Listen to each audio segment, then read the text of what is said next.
What is happening, guys? Welcome back to Lords of the Fallen. Today I have a build video for you, a Strength Faith build. This is the build that I used to beat the game with. This is actually the build that we played the whole entire Let's Play with.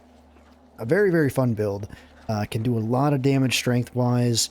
Also can utilize radiant spells. We have good old 5 radiant spells we can actually utilize as well.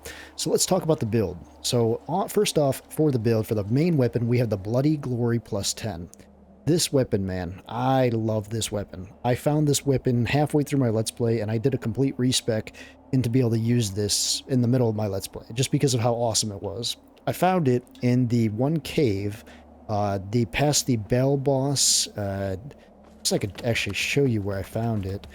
It's not actually very hard to find. All you have to do is go to the good old Bell door, warp to the vestige. You could do a couple of ones. You could go to Path of Devotion Memorial, or you could even go down to the Bell room and go through that Bell door and make your way through there. Once you go through all that stuff in there, there's a boss and everything too that you have to clear out. Actually, you don't have to beat the boss in there, I don't think.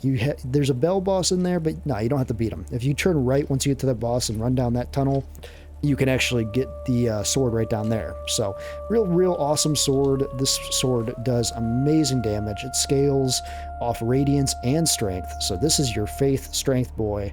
This thing reminds me of Blasphemous Blade, kinda, you know, from Elden Ring. That was what I used in my first playthrough of Elden Ring. But I just love how big this sword is. That was another thing that got me, of course, because, you know, if you know me, if you followed my channel for a while, you know I like big swords. I'm a big Guts fan, you know, so when I found this sword, I was like, I gotta use it. And plus, I just love all the thorns. It's a very, very pretty sword. So that's what we're going to be using for our main weapon. For the catalyst, we ended up with the Whalmere's Catalyst plus 10. Now, obviously, there is other catalyst in this game. There is the good old Radiant Purifier's Catalyst, which I think is the best one in the game. That might be the one you want to use. I didn't level that all the way up yet, though, so I'm still using this one. The Whalmere's Catalyst plus 10, you can get very easily on. I actually did a guide in my Get Started Strong guide. That's actually the catalyst we have you get in that Get Started Strong guide. By the end of that episode, you should have that. And that is actually very easy to go to, too. You can actually just go to Forsaken Fen. And that's actually tied to a quest. So a lot of people probably miss this quest because it's just kind of asinine.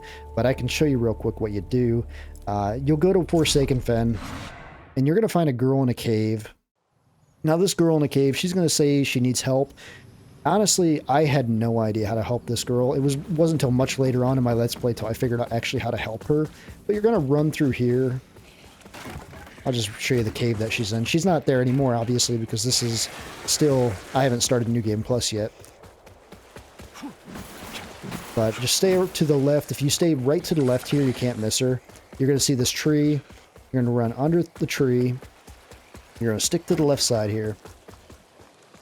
You're going to pop this, and she's going to be in this cave right here. So she's going to be back here in this cave, and she's going to be basically covered in a material. She's going to be basically covered in a white material that says she needs help. All you're going to have to do is throw a holy grenade at her. So basically, if you have your hand, you can do this, and you throw a holy grenade. Or Empyrean, well, actually, let's see here. It'd be an Empyrean grenade, right? Empyrean grenade. So if you don't know where to get that, the Empyrean grenade is found to the right off of the sister boss on the way to Pilgrim's Perch. Very easy to find that. If you need to look that up, just look it up online. Empyrean grenade. So once you throw that at her, she's going to basically say, I can help you in quests, help you in boss fights. And if you reset the game right here, go out to the start menu and come back, you can then go behind her and grab the item. That's how you get that item. That threw me for a loop in my Let's Play. I could not figure out for the life of me how to get behind her to get the item. This is that item. She also gives you a cool pendant too. That's okay as well. But from there, let's go back. So that is how you get the catalyst right there. So let's talk about the spells. We have Radiant Flare as our first spell. Now, Radiant Piercing Light is actually probably a better one, a charged and piercing burst of radiant magic, because you could actually charge it. I'll show you the difference here. They're both good in different occasions. It's nice to be able to pop this out with the short one, but it's also fun to charge it as well. As soon as we find...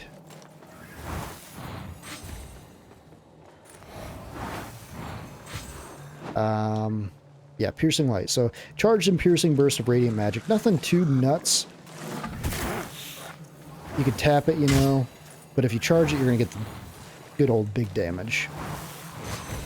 But that's basically used to take out mobs, quick mobs. I have the smaller one on just because it's less mana. Mana costs 16, mana costs 29. This is just like a little, you know, finisher off, basically. Here are some mobs. The second one we have in here is Invigorating Aura. Invigorating Aura, surround yourself with a radiant aura which heals both you and any nearby allies. This is very nice.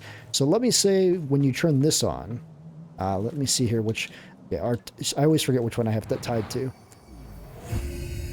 You're going to basically be healed for the time being, so if you need a heal, it's pretty convenient. So I can get hit, and I'm going to heal pretty fast. Look at my healing come back.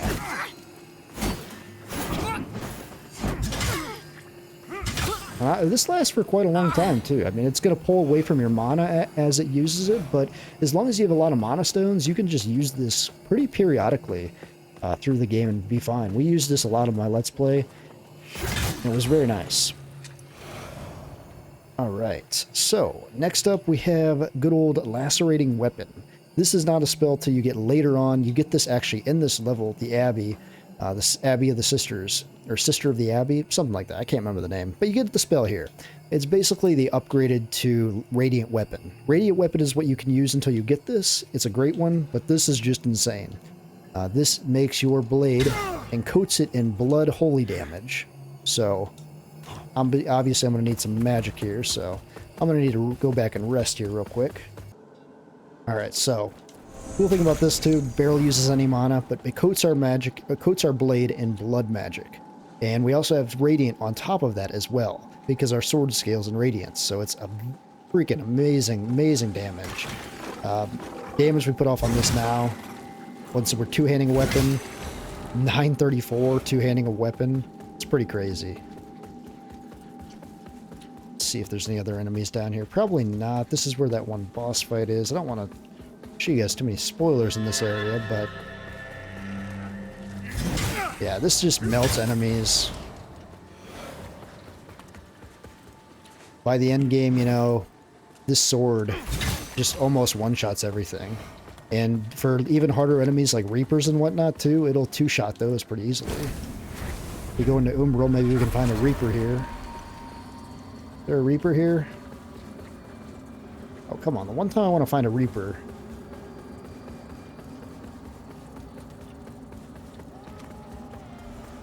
It's funny, there's always enemies everywhere in this game. And the one time you actually want to find an enemy.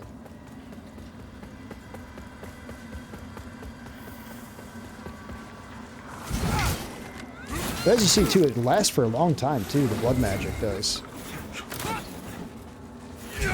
So, big damage. A couple attacks can knock out this chick. Still find these chicks probably one of the most annoying enemies in the game. Oh, that sucks. Oh, we're gonna go kill her now.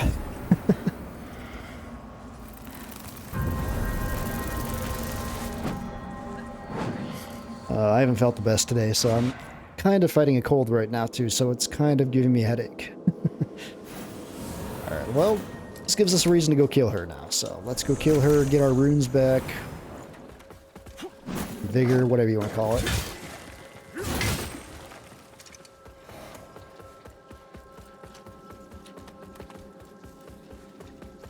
Alright, that chick had our rune, had all our vigor down this way, I think.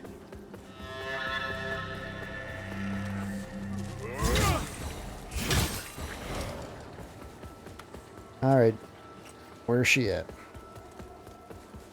Where is she at? I'll be here somewhere.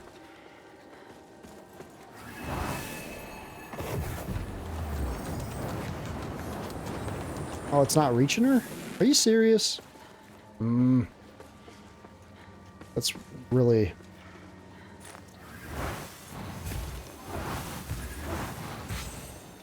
Alright. Now let me try reaching her with that spell.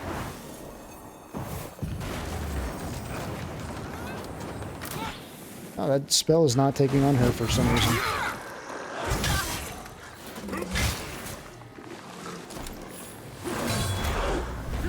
I will say, too, they upgraded the parry noise. I really have to award them on that. I can't believe the developers actually fixed the parry noise. Parry noise actually sounds really good now. I actually really like it. It sounds actually like a sword clanging, like Sekiro almost. So, really impressed by that. But anyway, you got to see a little bit of other magic there I did. You got to see Briarstorm. Now, Briarstorm is not the strongest spell. And honestly, I'm a little disappointed with the damage this puts out. The reason we have this on here, though, is for farming. Farming purposes, this works amazing, as I'll show you here.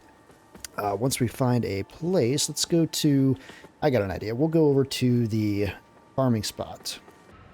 Okay, so I did a farming video the other day, but I'll just show you real quick what this spell can do in an area like this where you're trying to farm stuff. So, actually, I guess I could put the farm out here too again.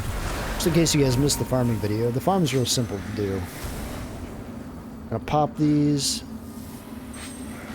and we're going to cast out this. This is going to kill everything in the radius. So basically everything up there, it's going to bounce off the walls, kill anything. Just a really cool spell to have for this kind of purpose. The sad thing is though, like using it in a boss fight or anything like that really just does not work all that well. Quite disappointing, to be honest. I would love for them to upgrade this spell because it actually is really a fun spell.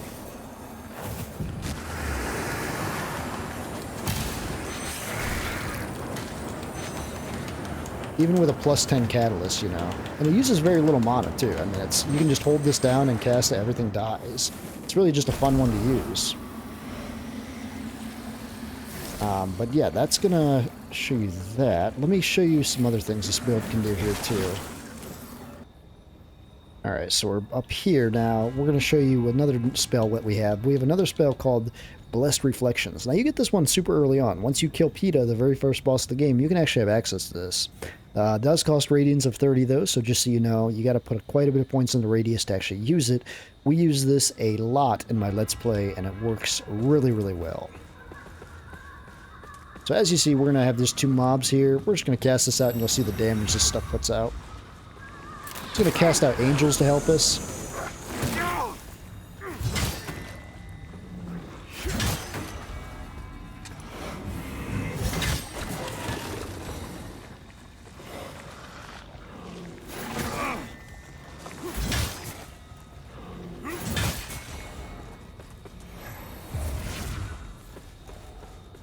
This will be a good fight for that, though. So we can see we can suck up some of these parasites. Yeah, is that one? That's just one parasite. We'll go around here like this.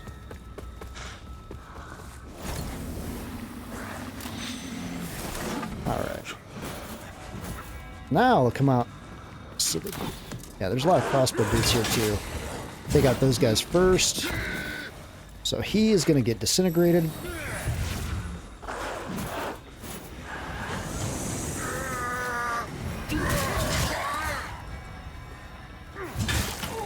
Take him out.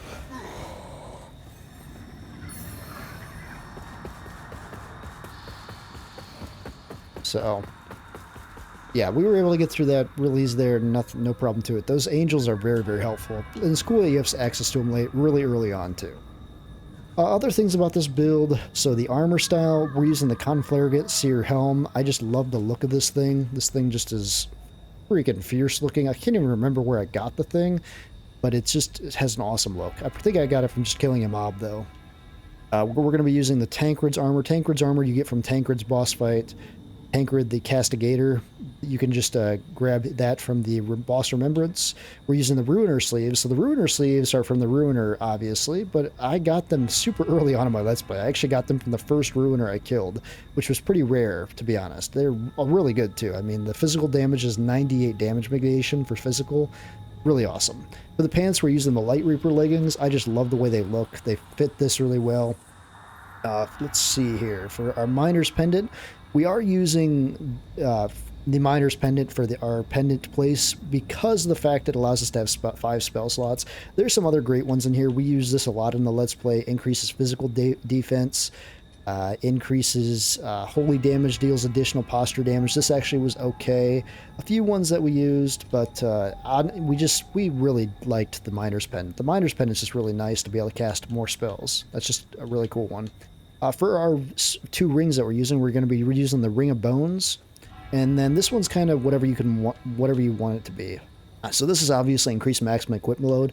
What we're wearing is very, very heavy, and we got to have that medium load, and we have 32 endurance, and we still, if we pull this ring off, that's going to go right into heavy. So this ring is going to be used. It's amazing that with 32 endurance, I still have to wear this ring, but I guess that's how it is. And then this other ring can be your choice. So when you're farming, you can switch it to Moth Ring. For my whole Let's Play, the Mine Owner's Ring was fantastic. Stamina regeneration, you get it at the very beginning of the game, and I had it on when I beat the final boss even. It was just a great ring that I had all through the game.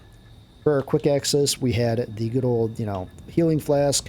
We had the brine stone. We had small mana clusters that came in so clutch. There were some bosses that we were able to just completely cheese because we had enough of these to just pop over and over again. We actually used the smaller ones the most frequent. I think these ones, Monostone Clusters, those are the ones we got a lot of that we used a lot. And on large Monostone Clusters, I guess we have 41 of those, but those are the really good ones.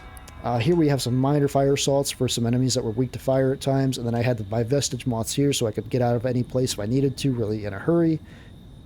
Other than that, though, we have our lamp. Let me talk about what we are using in our lamp. So in our lamp, we have our main socket, immunity to damage for 8 seconds upon umbral transition. I found that to be just amazing and really awesome. And the secondary socket we're using is 25% healing efficiency while in umbral. Let me go to my umbral eyes, though, and I can show you the other option you have here. The other option is really good, too. We never did use it in the Let's Play, but we used it in the Get Strong Started guide. The umbral eye of... Let me see here. Where's that? Here we go. Umbral Eye of Lawash. Main socket effect. While charging a heavy attack, all damage is received as wither damage, and your posture cannot be broken. This is insane. The benefit of using this is amazing, and this build was honestly... It was crazy when I had this on, when I tried it out. I actually did go back to this one, though, just because I like... If I die in the real world, I have 8 seconds of complete no damage where I can just wail on the boss to finish out the boss. 8 seconds is a long-ass time. If you're in a boss fight, and you have the boss down to only a little bit of health left, you can literally just die, spawn in the umbral, and finish out the boss. So we had that on, and even at the end of the Let's Play, but this is the best eye, I think, in the game. Umbral Eye of Lawash, which you actually get in this area. It's actually not even hard to get. If you wanted to get it, I could actually show you where it's at. All you're going to do is run down here.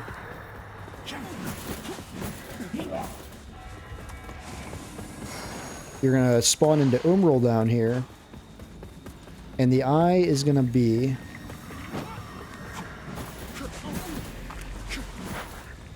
It's the eye, you're going to come up on this castle thing right here. The eye is going to be right here in Umbral. So right there in Umbral, that's where you get the eye. And there's a lot of shit here, so I'm just going to do a Vestige Moth.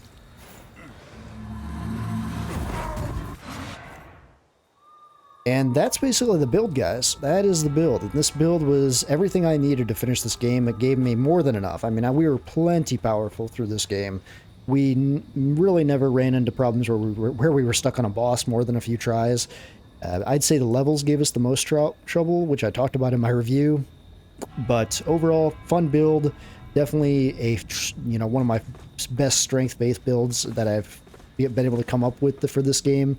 And I messed with a few other weapons too with some hammers, but obviously I just had to go with the sword for this because the showcase, because the sword is just so good. So I hope you guys enjoyed this build. If you did, please give it a like. See you guys next time.